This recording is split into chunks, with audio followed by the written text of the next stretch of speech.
Donc, Nicolas Dose, le gouvernement transmet aujourd'hui ce programme de travail aux partenaires sociaux, une manière de démentir définitivement les fuites qui avaient été publiées hier matin. En tout cas, c'est ce qu'on nous a dit hier. Oui, on va attendre un peu avant d'affirmer des trucs, effectivement, d'avoir des certitudes. Hier matin, on a le détail de 8 projets d'ordonnance, mais le détail, hein, vraiment, là, on commence à avoir des éléments très précis. Dès les premières heures du jour, le porte-parole du gouvernement, Christophe Castaner, a totalement démenti. Ce n'est pas une base de travail, ce n'est pas quelque chose qui a été transmis aux syndicats. Il semblerait que ce soit un document de juriste qui date en fait de la campagne d'Emmanuel Macron. Et puis le cabinet de Muriel Pénicaud a carrément appelé directement, dimanche soir, la veille de la publication, les présidents des différents partenaires sociaux pour leur dire, attention, ne tenez pas compte de ce que vous lirez demain. On a vu l'opposition politique s'en emparer, crier déjà à la guerre sociale ou dynamitage du Code du travail. Aucune réaction de la part des syndicats de patrons et de salariés à l'inverse. Bon, quelle est désormais la suite de la réforme du Code du travail, Nicolas ? Il va falloir consulter les partenaires sociaux. Surtout ne pas donner l'impression d'un simulacre de négociation, de discussion. Ne pas donner l'impression que la messe est écrite d'avance. Donc il y aura 6 réunions thématiques.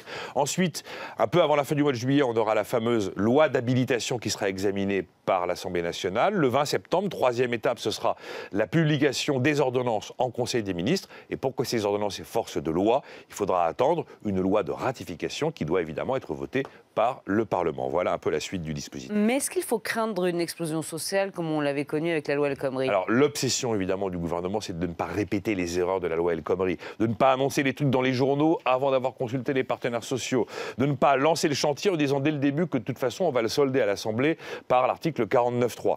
Donc sur la méthode, il est évident que l'histoire a sûrement servi de leçon. Après sur le fond quand même, on va retrouver, même si ce qu'on a eu hier dans la presse, c'est pas le truc final, on aura les chiffons rouges qui peuvent mettre le feu. Il n'y a aucun problème là-dessus. Voilà, même si les éléments publiés hier ne sont pas les bons, les définitifs, il y a quand même des choses qui vont ressembler peu ou prou à ce qu'on pouvait lire hier dans les colonnes du Parisien, parce que c'est pas la peine de se la raconter. Dans la loi travail version Macron, là, on va avoir effectivement l'histoire de l'accord d'entreprise et du poids de l'accord d'entreprise par rapport à l'accord de branche. On va retrouver peut-être la naissance du référendum à l'initiative de l'employeur. On va retrouver la notion de plafond au prud'homme. Et il y aura également, concernant le dialogue social, très probablement, la fusion des instances représentant le personnel.